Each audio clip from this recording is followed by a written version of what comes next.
Work with عبداللہ میں خوش آمدید قرآن کا ترجمہ، مستند اسلامی علمی اور ایمان افروز بیانات سننے کے لیے ہمارے چینل کو سبسکرائب کریں۔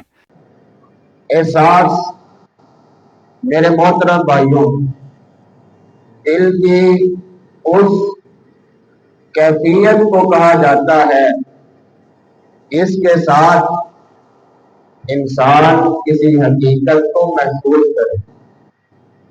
حقیقت دل کے ساتھ کسی چیز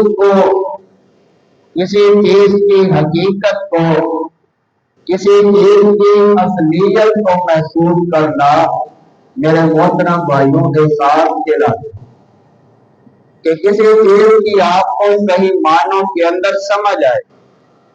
حقیقت دل کے ساتھ آپ کسی چیز کو محسوس کریں تو گویا کہ آپ اس چیز کو جو محسوس کر رہے ہیں اس بات پر دلالت کر رہی ہے کہ آپ کے اندر احساس موجود ہے۔